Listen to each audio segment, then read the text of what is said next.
Hey everyone, and welcome to another edition of The Explainer, where we take complex, dense information and turn it into clear, actionable insights. Today we're literally putting on our detective hats. We're going to step into the shoes of a financial detective to investigate one of the absolute most critical elements of a company's liabilities, trade payables. You know, when you glance at a balance sheet, it is so easy to just take the numbers at face value. But how do we actually know those numbers are real? How do we prove a company isn't hiding phantom debts, or worse, covering up fraud? Well, that's exactly what we're going to unpack today. Okay, let's dive into this. Imagine, just for a second, that a massive chunk of a company's financing, we're talking anywhere from 25 to 50% in some cases, comes purely from trade credit. While the exact estimates can vary by industry, the undeniable fact we're focusing on today is that a massive part of a company's short-term lifeblood is its trade payables. Think about that. So much of a company's day-to-day survival isn't actually coming from big bank loans. It's coming from the deferred payments they owe to their everyday suppliers. And because this liability is so massively significant, it is an absolute prime target for our auditor's investigation. Here is our investigation roadmap for today. We'll start with understanding payables, compare sundry creditors versus bills, dive into the auditor's investigation, tackle valuation and fraud, and finish up with presentation and disclosure. All right. Let's kick things off with Section 1, Understanding Trade Payables. At its most basic level, a trade payable is the liability of an organization to its suppliers. It literally represents the money owed to the people and businesses who keep the company running day in and day out. When a business buys raw materials or services on credit in the normal course of business, a trade payable is born. And this umbrella term comprises two distinct categories we need to look at: trade creditors, which you'll often hear called sundry creditors, and bills payable. Moving right along to Section 2, Sundry Creditors versus Bills. How do companies actually record these debts? Now, what's really interesting about this is the stark contrast in formality. On one side, we have sundry creditors. This is essentially an open account. It's informal trade credit based on trust and a standard invoice. The supplier sends the goods, sends the bill, and just expects payment at a later date.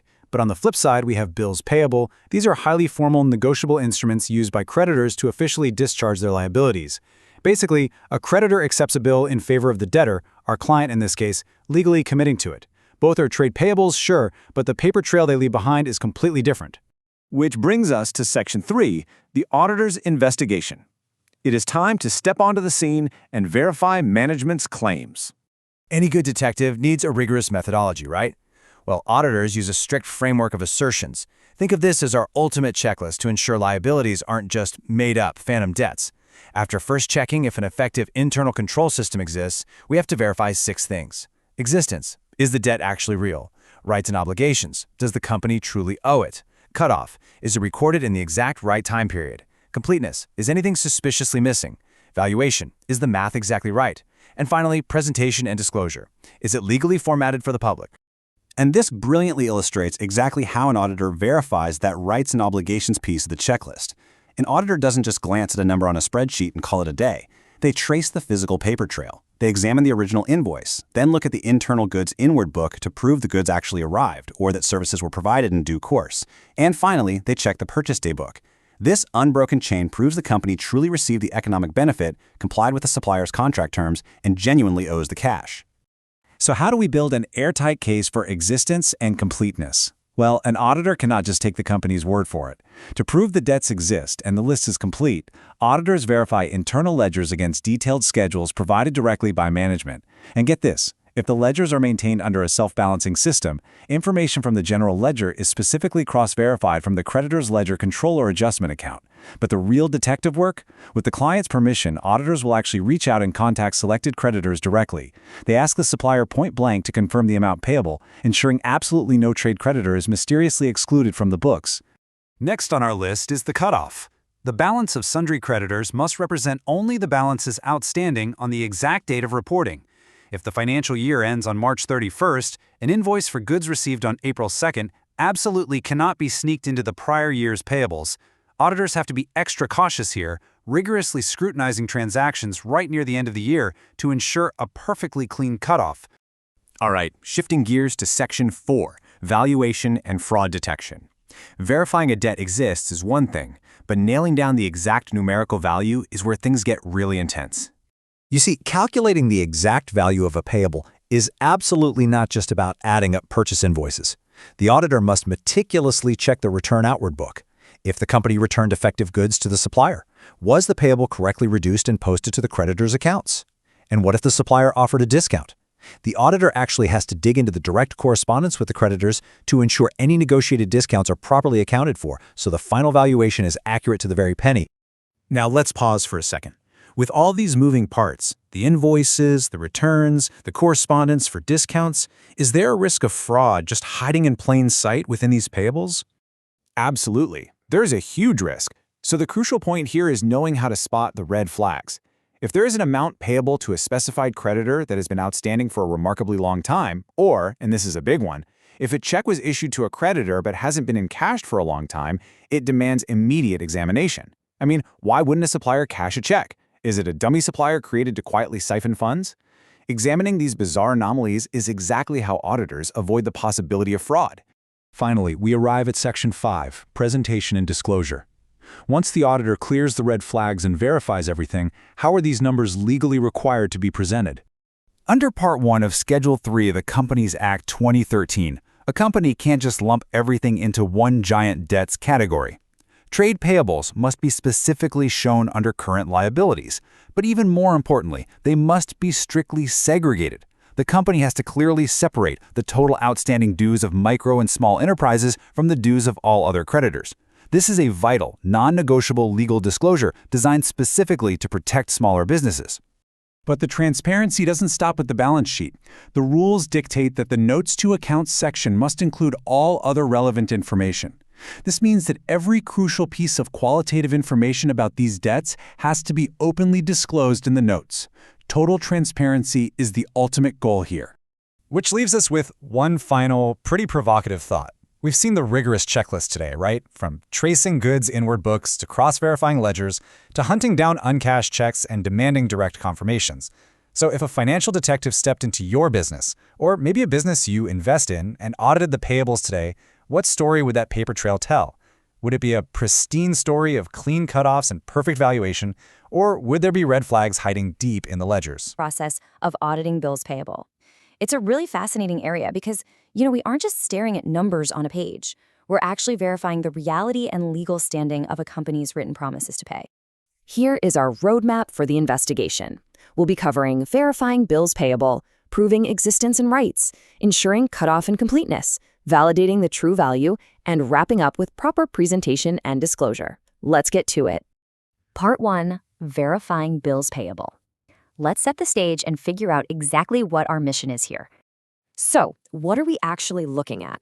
Basically, when a business gives a written promise to pay money to a creditor, it becomes a bill payable. These are negotiable instruments used by creditors to discharge liabilities. In essence, the creditor accepts a bill in favor of the debtor, which, for our purposes, is our client. Our job as auditors is to prove that management's claims about these bills are absolutely valid. Moving right along to Part 2, Proving Existence and Rights. Think of this as the interrogation phase of our audit. First things first, does this bill actually exist in the real world? To figure that out, we start by collecting a schedule of bills payable directly from management. And we need all the details here. Creditor names, the exact amounts payable, the due dates, the whole shebang. We take that schedule and verify it directly against the bills payable book and the bills payable account. A massive part of this step is making absolutely sure that these bills are still outstanding and that their due dates haven't already expired. But we can't just stop at the main account. We also have to cross-check the respective creditor's account. Why? Because we need to see that the acceptance or even the dishonor of a bill is actually recorded right there in their specific account. It's all about confirming the existence of the transaction from multiple angles. Now for the rights and obligations side of things. Are they legally obligated to pay it? We examine the bills to identify any specific conditions and make sure they've been fully complied with. We're checking that all legal requirements are met. Oh, and here's a big one. If accepting a bill creates any sort of charge on an asset, we have to confirm that that charge is explicitly reported in the balance sheet. No hidden surprises allowed. That brings us to Part 3, Ensuring Cutoff and Completeness, where we draw our strict boundary lines. Let's break down the difference between these two. Cutoff is super strict. The balance of bills payable must represent only the balances outstanding on the exact reporting date, not the day before, not the day after. Completeness, on the other hand, means management's schedule has to be 100% exhaustive. Nothing can be left out. Honestly, an auditor might even grab a written confirmation from management just to be safe on this. We also have to be extra cautious here to guarantee that absolutely zero expired bills, accidentally or intentionally, slipped into that schedule. All right, part 4, validating the true value. This is our reality check to make sure the math perfectly aligns with what's actually happening. The baseline rule for valuation is pretty straightforward, but totally non-negotiable. The total on that detailed schedule from management absolutely must tally exactly with the balance shown in the bills payable account. If those two numbers don't match, well, we immediately have a red flag. But let's inject a little real-world drama into this. What happens when things don't go as planned? What if a bill gets dishonored or maybe renewed for a later date? How do we verify the value then? Well, we hit the paper trail. For dishonored bills, we examine the direct correspondence between our client and the creditor. We'll also verify official notifications issued by a notary public and cross-reference everything with the bank statements. And if a dishonored bill gets renewed, we still check that correspondence, but we also need to see if any interest was payable for that renewal. If it was, we have to see that the interest is properly recorded right there in the creditor's account. Finally, part 5, proper presentation and disclosure. Let's see how we package this up for the outside world to see. When we're dealing with a company, the presentation of bills payable is strictly governed by Schedule 3 of the Companies Act 2013. The total balance has to sit under current liabilities, and specifically under the subhead trade payables. But it gets more detailed than that. We actually have to segregate it into 2 distinct buckets. First, total outstanding dues for micro and small enterprises, and second, total outstanding dues for all other creditors. Plus, we ensure all the relevant supporting details are fully disclosed in the Notes to Account section. This legal mandate to separate out the micro and small enterprises is absolutely crucial. It's there to ensure total transparency, so anyone reading the financial statements knows exactly what types of businesses the company owes money to. And there you have it. By meticulously applying this entire framework, checking existence, confirming rights, enforcing cutoffs, ensuring completeness, verifying valuation, and demanding proper presentation, the auditor acts as a true financial detective. This rigorous process is exactly what ensures the financial statements are telling the unvarnished truth. I'll leave you with this final thought to chew on. If an auditor fails to definitively verify the existence of even just a single bill, how can anyone trust the foundation of the entire balance sheet? It really shows you just how critical these procedures are. Thanks for hanging out with me for this explainer, and remember to always keep questioning the numbers. Highly regulated checklists for special corporate share transactions and transforming them into a clear, actionable guide.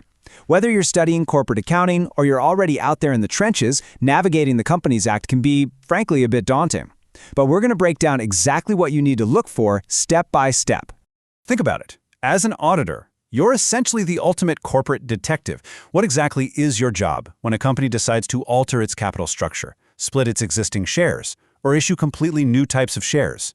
Well, you're the one who has to ensure these massive financial maneuvers are legally sound, properly authorized, and correctly recorded.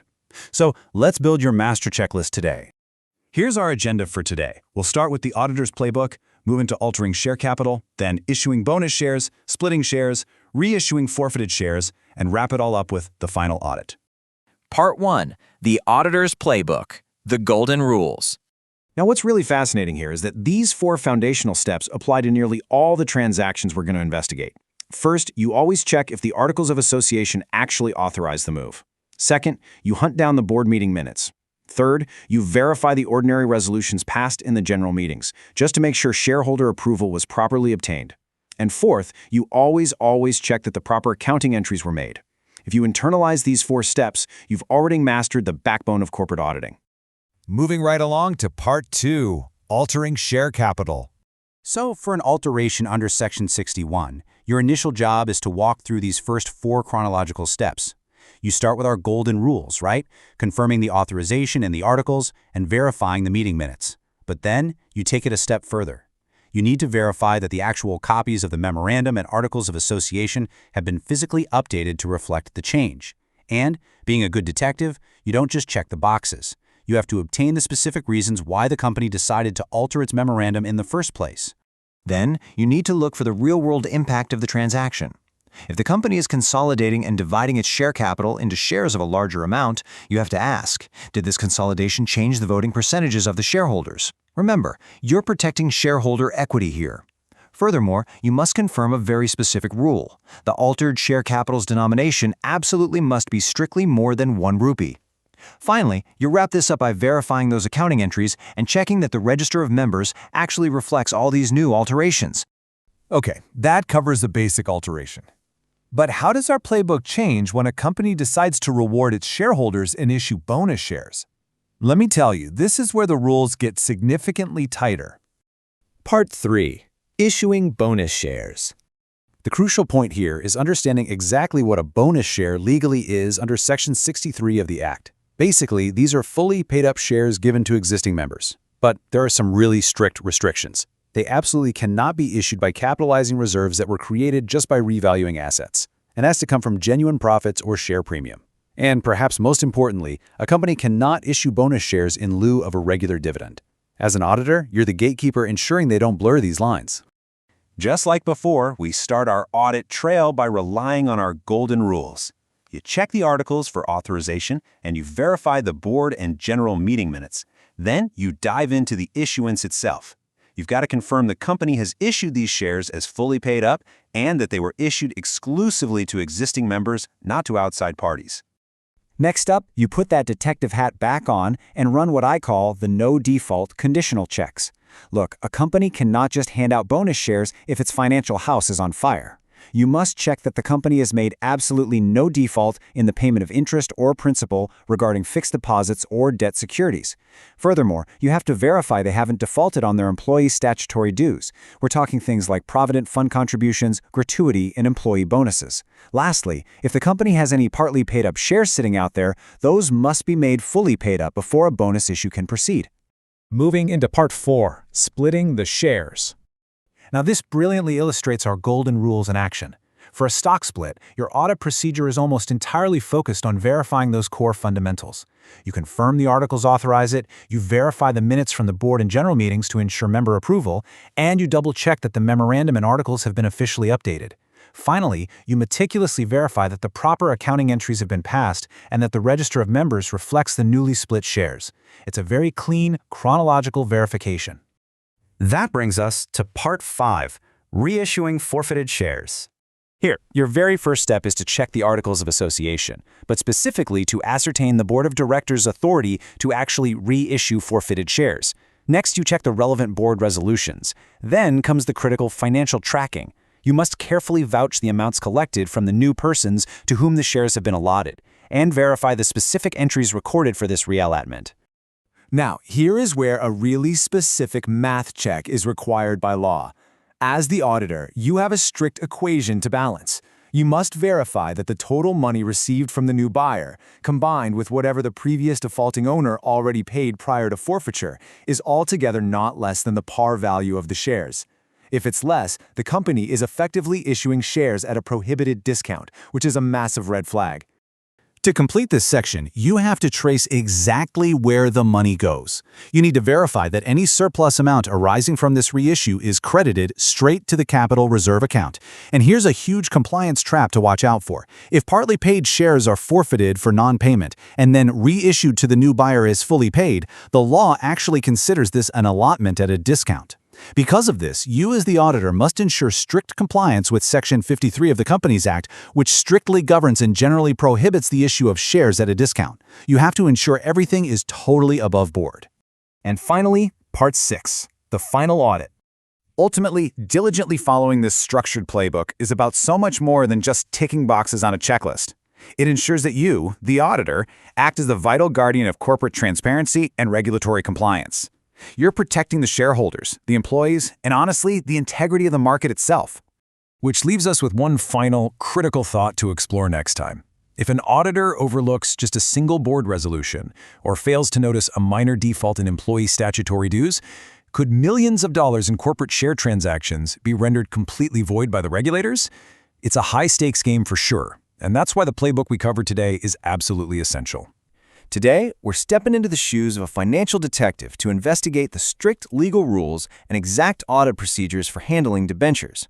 Specifically, we're going to be looking really closely at Section 71 of the Companies Act. So, if you want to know exactly how long-term corporate debt is verified, literally, from the moment it's created to the very moment it's paid off, you are in the right place. Here's our roadmap for today. We'll quickly cover the basics of a debenture, the rules for issuing them, the audit steps for the issue, methods of redemption, and finally, the audit steps for the redemption. Section 1, Basics of a Debenture. So what exactly is a debenture? You hear this term thrown around in boardrooms and annual reports all the time, right? But as an auditor, having just a vague idea isn't going to cut it. You need to know the precise legal boundaries of this specific financial instrument to do your job correctly. Legally speaking, a debenture includes debenture stock, bonds, or really any instrument of a company that evidences a debt. And here's the kicker. It counts whether it constitutes a charge on the company's assets or not. Fundamentally, it's an important source of long-term debt capital, serving as a formal acknowledgement of a debt owed by the company. Section 2. Rules for issuing debentures. Now, issuing these things comes with strict boundaries. A company absolutely can issue debentures with an option to convert them into shares later on, either wholly or partly at the time of redemption. But they can't just do it on a whim. This requires a special resolution passed at a general meeting. And here is a hard, absolute rule you need to remember. No company shall issue any debentures carrying any voting rights. Debt is not equity. It doesn't give you a vote while it remains debt. Lastly, if the debentures are secured, they have to be issued subject to highly specific prescribed terms and conditions. Section 3. Audit steps for the issue. Remember, your job as an auditor isn't simply to take management's word for it. It's trust but verify, right? You have to meticulously follow the paper trail to ensure absolute compliance with Section 71 using hard, documentary evidence. So here is your step-by-step verification process. First up, verify that the prospectus was actually duly filed with the registrar before the date of allotment. Second, you've got to follow the money. Check the amount collected in the cash book against the counterfoils of receipts issued to the applicants and cross-check that amount right into the application and allotment book. Third, physically examine the debenture trust deed and take careful note of the specific conditions regarding the issue and repayment. Fourth, if the debentures are covered by a mortgage or a charge, verify that the charge is correctly recorded in the Register of Mortgages and Charges and that it's also registered with the Registrar of Companies. Fifth, always ensure compliance with SEBI guidelines. And finally, step 6, if debentures were issued as fully paid up to vendors as a part of the purchase consideration, you need to check the specific contract in that regard. Section 4, Methods of Redemption. Okay, let's fast forward to the end of the debenture's life cycle. Assuming the debentures aren't converting into shares, a company can redeem them in 3 distinct ways. They can do it by way of a periodical drawing, which means creating a specific debenture redemption reserve account. Alternatively, they can redeem them by way of payment on a fixed date. Or, thirdly, by payment whenever the company desires to do so. Each of these avenues triggers a totally different flow of cash and accounting entries. Section 5. Audit steps for the redemption. All right, here is your checklist for auditing that redemption phase. First, inspect the debentures or the trust deed again, specifically zeroing in on the terms and conditions regarding redemption. Second, you must verify the authorization. Crack open the director's minute book and ensure the board actually authorized the redemption of the debentures. Third, vouch the actual redemption with the help of the canceled debenture bonds and the cash book. And finally, thoroughly examine the accounting treatment to ensure everything was handled perfectly. Having mapped the strict legal requirements of Section 71 directly to your investigative checklists, you should now be fully equipped to analyze and audit both the issue and redemption of debentures with total confidence. You know the exact documents to ask for and the specific red flags to look for. But as we wrap up this explainer, I want to leave you with one final thought to ponder. When you're auditing a massive, complex organization, if a company were to intentionally start obscuring its debenture redemption reserve entries, which of the audit steps we just covered do you think would be the very first to trip the alarm for a sharp auditor?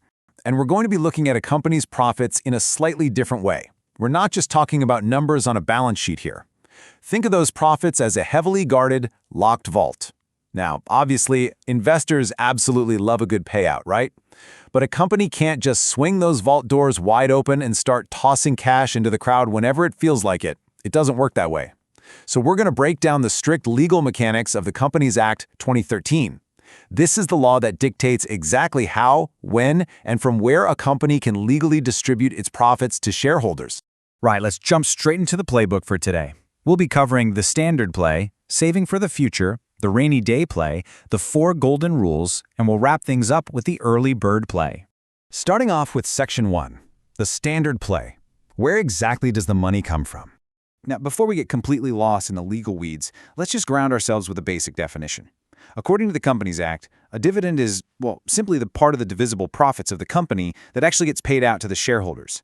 Basically, it's the portion of earnings they decide not to keep inside the business. But you have to pay attention to that phrase, divisible profits, because in the eyes of the law, that is a very specific thing. Under Section 123(1) of the Act, a company can't just magically pull cash from thin air. There are literally only 3 legally sanctioned pots of money they can use.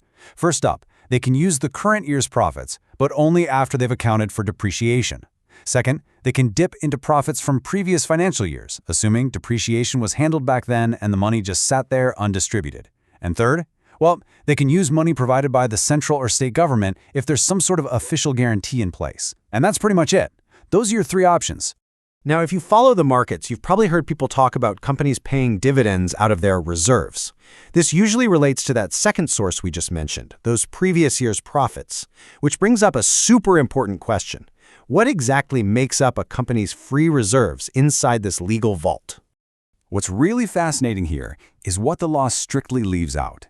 So, free reserves are defined as the reserves actually available for distribution as a dividend based on the latest audited balance sheet. But the law draws a very hard line. Free reserves completely exclude unrealized gains, notional gains, or the revaluation of assets.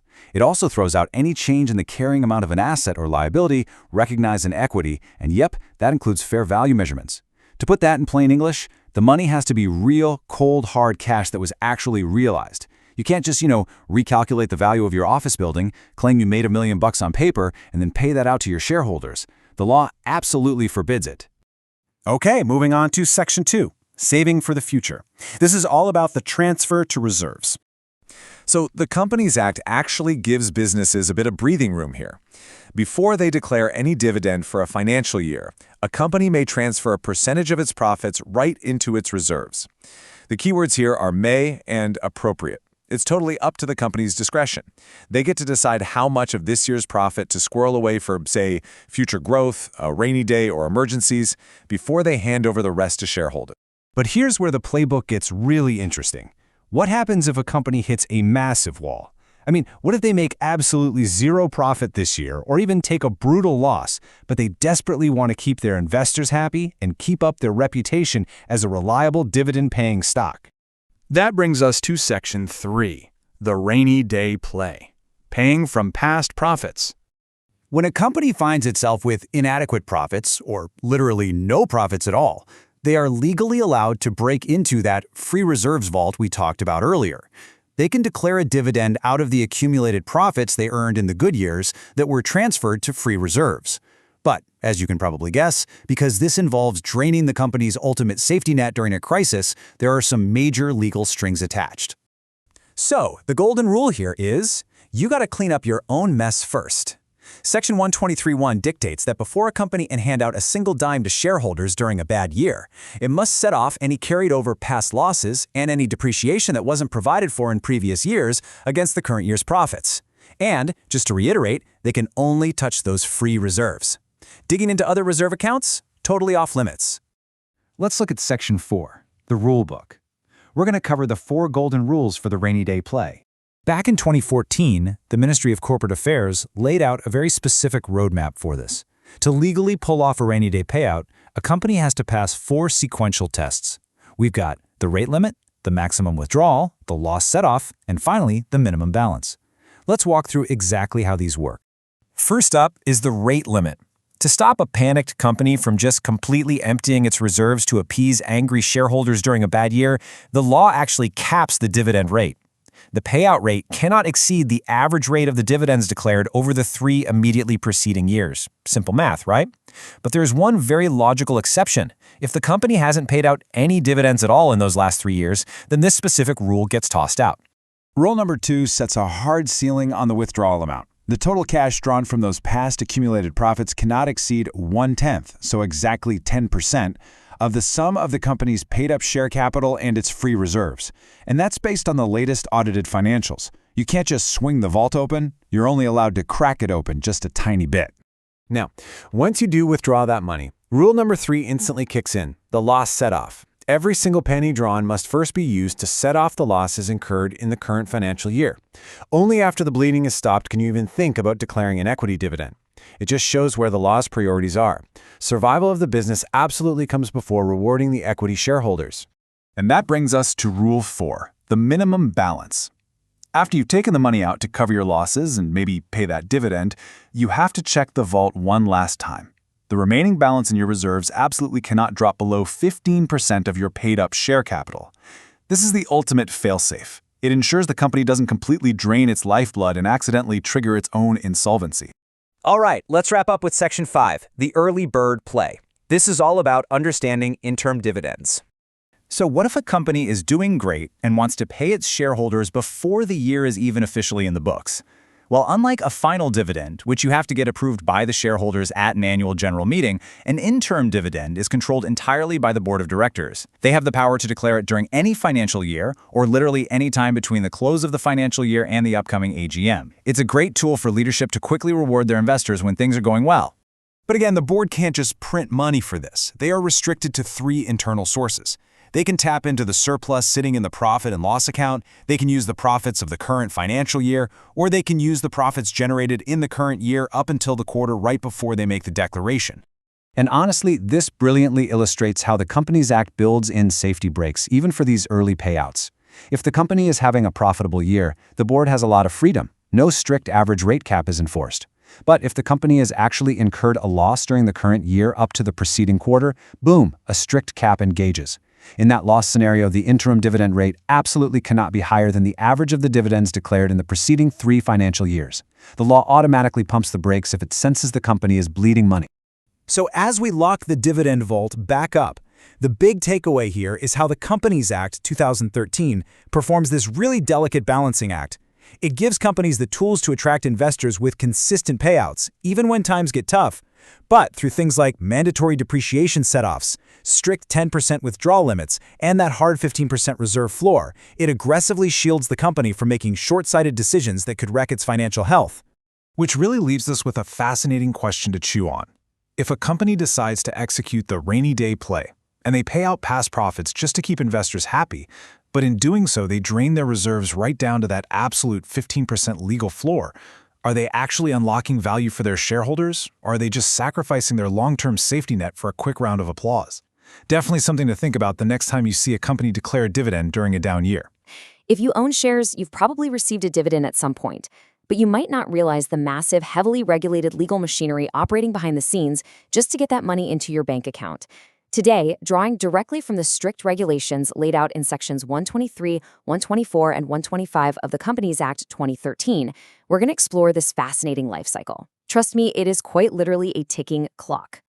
So here is our roadmap for today. We'll be covering paying the dividend, restrictions on declaration, the unpaid dividend account, the 7-year deadline, and finally, penalties for default. Let's get to it. Part 1, paying the dividend. Picture this.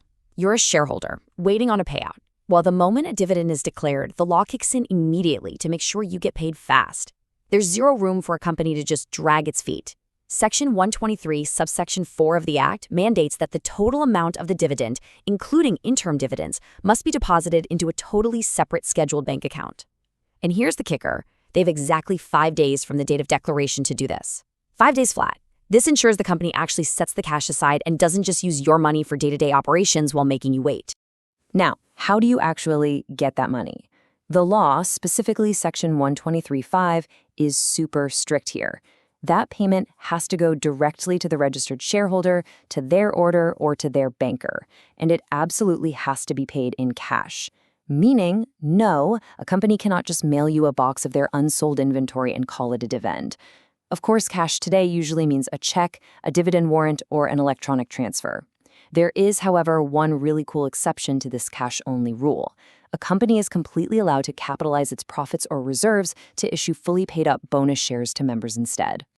Moving on to Part 2, restrictions on declaration. So, what if a company has, let's say, less than stellar financial habits? Like, can they just reward their equity shareholders while ignoring their other financial obligations? Absolutely not. Section 123(6) drops the hammer here. If a company fails to repay its statutory public deposits or the interest on them, which falls under Sections 73 and 74 of the Act, they are legally barred from declaring any dividend on their equity shares for as long as that failure continues. It basically forces the company to pay back everyday depositors before equity holders get to pop any champagne. Which brings us to Part 3, the unpaid dividend accounts.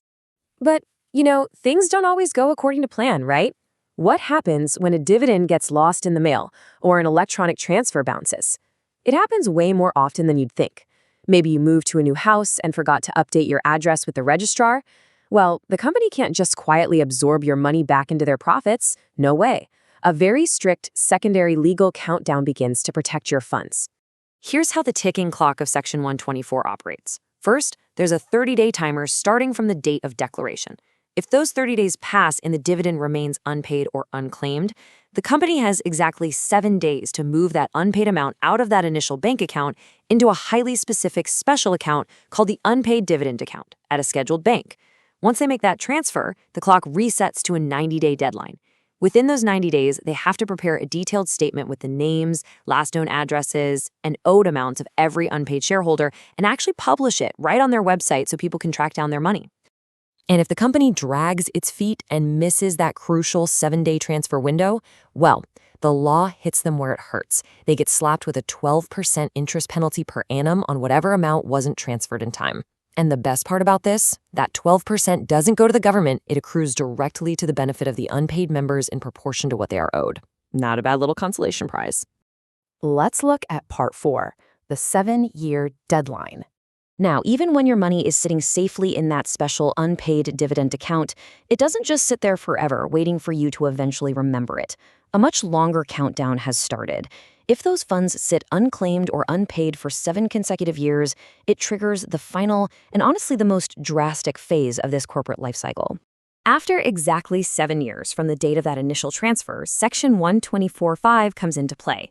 It requires the company to sweep your forgotten money, along with any interest it has accrued, and hand it entirely over to a government authority fund known as the Investor Education and Protection Fund, or the IEPF. The company files a detailed statement with the authority issues a receipt, and boom, the company washes its hands of your funds completely. But here is a massive detail that catches so many investors off guard. Under Section 124(6), it is not just the cash that gets transferred. If a dividend hasn't been claimed for 7 straight years, all the underlying shares tied to that dividend are also transferred into the name of the IEPF. So if you finally wake up in year 8 and want your stock and your cash back, you can't just call up the company anymore. According to Section 125(5), you literally have to apply directly to the IEPF authority, submit your documents, and try to get your money and shares back from the government. Finally, Part 5. Penalties for default. So what's the absolute worst-case scenario for a company that just decides to ignore these rigid rules, fails to make transfers, or messes up the timeline? Well, Section 124(7) lays out some serious punishments, targeting both the faceless corporate entity and the actual individuals in charge. The company itself faces a baseline penalty of 1 lakh rupees, plus an ongoing fine of 500 rupees for every single day the failure continues, capped at 10 lakh rupees. And the officer in default, the actual human executives who messed up, they are personally on the hook for a 25,000 rupee penalty, plus 100 rupees a day, capping out at 2 lakh rupees. It definitely ensures that executives take this timeline incredibly seriously. We've tracked this dividend from that initial 5-day deposit rule all the way to a 7-year government transfer. Knowing just how strictly these legal deadlines sweep forgotten money and shares away, you really have to wonder, don't you? Think about it. Do you have an old stock portfolio from a past job? Did you move a decade ago and forget to tell your broker? There is a very real chance you might have a 7-year-old dividend and the shares attached to it just sitting in the Investor Education and Protection Fund right now, waiting for you to claim it. Today, we're looking at Section 127 and the intense legal ticking clock that starts the literal second a company declares a dividend. For casual observers, a dividend announcement is just a nice, happy headline, right? But behind the scenes, declaring a dividend is kind of like pulling the pin on a legal grenade. The moment the board recommends it and the shareholders pass it, boom, this massive, highly regulated machine springs into action. We're going to explore the strict punishments for getting this wrong under the Companies Act, and then see exactly how the corporate watchdog, the auditor, hunts down any mistakes. So, the magic number here? 30. Once a dividend is officially declared, a company has exactly 30 days to pay it out. Period. That is an absolute hard deadline set in stone by the law. Within this 30-day window, the company has to actually pay the dividend, or at the very least post the dividend warrant to every single entitled shareholder. This isn't just some friendly corporate guideline we're talking about, it's a strict statutory mandate. The clock starts ticking immediately, and the pressure is totally on management to pull off this massive financial transfer flawlessly. Because if day 31 rolls around and a shareholder hasn't been paid, the company has just crossed a very, very dangerous line. And trust me, the law absolutely does not mess around if that deadline is missed. The punishment actually splits into two pretty severe categories. First, look at the directors. If a director is knowingly a party to the default, they are facing intense personal liability. We're talking potential imprisonment for up to 2 years, plus a personal fine of at least 1,000 rupees for every single day that the default continues. That adds up incredibly fast. But hey, the company itself doesn't get off the hook either. The corporate entity gets hit with a massive simple interest rate of 18% per annum for the whole default period. So you've got directors facing literal jail time and daily fines, while the company bleeds an 18% annual penalty. It's a dual threat designed to completely guarantee compliance. Now, the system isn't totally merciless. Under Section 127, there are actually 5 specific get-out-of-jail-free cards where no offense is committed. For instance, if the operation of any law literally prevents the payment, you're safe. Same goes if a shareholder gives specific payment directions that simply can't be complied with, as long as the company actually communicates that back to them, of course. The company is also covered if there's an active dispute over who actually owns the right to the dividend, or if they've lawfully adjusted the dividend amount against money the shareholder already owes them. And finally, there's a sort of catch-all if a failure to pay just flat out wasn't due to any default or negligence by the company whatsoever. But keep in mind, these are very strict, narrowly defined safe harbors. Okay, so with stakes this high, we're talking jail time, heavy fines, 18% interest, we've got to ask the logical question. Who actually makes sure these strict rules are followed? It's not like the government is inspecting every single transaction in real time, right? And management obviously has a huge incentive to just say everything's fine. So who's the watchdog actually holding their feet to the fire? Enter the statutory auditor. They are the designated watchdog, and they come armed with a really rigorous checklist to make sure the dividend foundation is rock solid. They kick things off by checking the Articles of Association for any differential rights that might change how dividends are split. From there, they dig straight into the minute books. And they don't just take management's word for it. They verify that the dividend was actually recommended properly by the directors and officially passed by shareholder resolution. Then they check the math, verifying the payout was calculated perfectly. And finally, they ensure total compliance with the Companies Act of 2013 and the 2014 rules. Basically, they're checking the very DNA of the declaration before they even look at a single rupee of payout. Right, so once the declaration is verified, the auditor starts tracking the actual cash. And this execution phase is insanely time-sensitive. The auditor checks the bank statements to make absolutely sure the total dividend amount was transferred into a totally separate scheduled bank account within just 5 days of the declaration. Just 5 days. And money can only leave that specific account to pay shareholders. Next, they verify the money actually reached the rightful owners by cross-referencing the dividend register with bank statements, literally reconciling outstanding warrants with the bank balance. And that brings us right back to that terrifying 30-day deadline. The auditor scrutinizes whether management made a genuine, sufficient effort to distribute the funds in time, and they have to formally inquire into every single case where a payout missed that window. Now, what is really fascinating here is the auditor's ultimate duty. This isn't just some casual tick box exercise where mistakes get quietly filed away. No, the law spells out a very powerful escalation path. If the auditor uncovers any irregularities, like missing that 5-day transfer, messing up the math, or blowing past the 30-day limit, they are legally obligated to demand answers from management immediately. But get this, it doesn't stop there. If management's answer isn't satisfactory, or if they try to brush it under the rug, the auditor bypasses the boardroom entirely. They are legally mandated to bring these irregularities directly to the notice of the shareholders. The watchdog is literally required to bark. So, as we've seen throughout this explainer, a declared dividend is way more than just a happy headline for investors. It is a massive legal liability, all wrapped up in a strict 30-day countdown governed by Section 127. With personal jail time for directors and heavy financial penalties for the company on the line, there is zero room for error. And with auditors rigorously checking everything from minute books to 5-day bank transfers, you better believe sloppy accounting is gonna get caught. Which leaves us with one pretty critical question to ponder. When your company declares its next dividend, is it going to be a routine financial payout or the start of a massive corporate crisis caught by the watchdog on day 31? So I want you to forget about that old, boring stereotype of an auditor just sitting at a desk checking boxes. Today, we're viewing the auditor as a financial detective. We are going to follow the strict, legally mandated trail of corporate dividends. You see, when a company decides to share its profits, that cash has to travel from the corporate boardroom directly into the hands of the rightful shareholder, or, well, in some cases, a government fund. And it is the auditor's job to track absolutely every single footprint along that path. Okay, let's dive into our agenda for today. We're looking at the dividend audit trail, auditing interim dividends, verifying the interim payout, investigating unpaid dividends, the unpaid dividend timeline, and finally, the 7-year IEPF rule. So starting off with Section 1, the dividend audit trail. Like I said, we're casting the auditor as a financial detective here. We aren't just passively reviewing a bunch of accounts. We are actively interrogating timelines, we're verifying legal justifications, and we're digging deep to uncover any faults or delays. Dividends represent a massive cash outlay for a business, and the auditor's whole purpose here is to ensure that from the moment of declaration to the final payout, there is zero foul play. Moving on to Section 2, auditing interim dividends. Right. So the core question driving this first phase is simply this. Is the interim dividend legally justified? You have to remember, an interim dividend is declared mid-year. That means the final accounts aren't even prepared yet.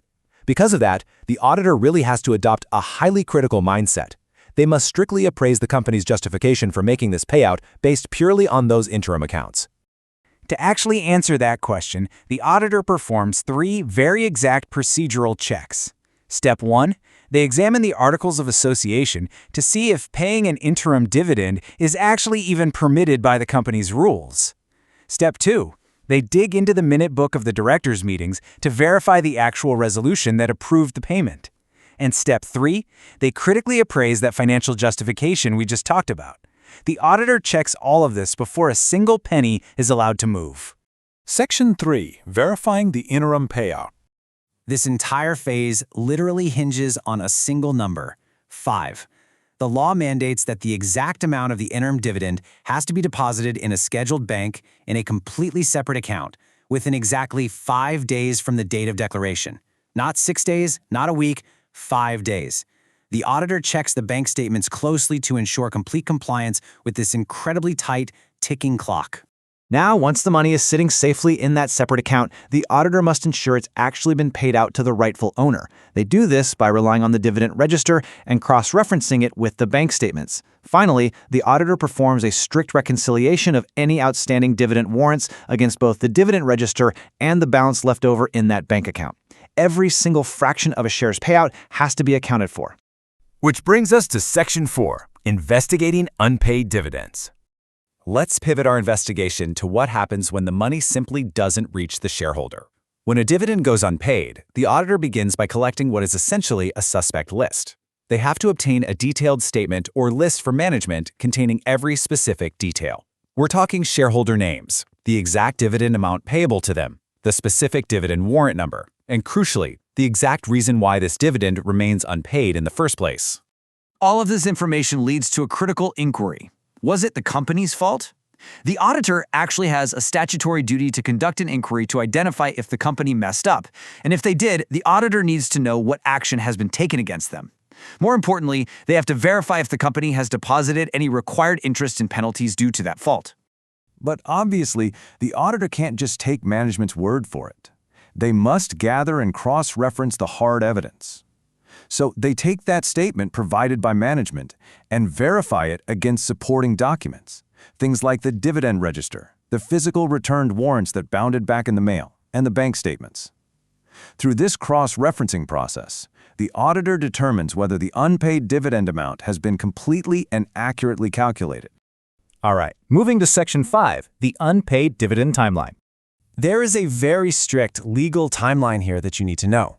From the declaration date, the company has exactly 30 days allowed for the declaration and payment of the dividend to the shareholder. If that 30-day window expires and the money is just still sitting there unclaimed, well, the clock resets. The company then has exactly 7 days to transfer the total unpaid amount to a separate account, literally named the unpaid dividend account. The auditor's job is to verify this transfer happened within that precise 7-day window. Oh, and there's also a transparency check built in here. The auditor must verify that the company has actually published the details of these unpaid dividends on its own website, as well as on any other websites approved by the government for this exact purpose. The whole goal is to make it as easy as possible for a lost shareholder to realize they have money waiting for them. Of course, sometimes a shareholder eventually does come forward and claims their money later on.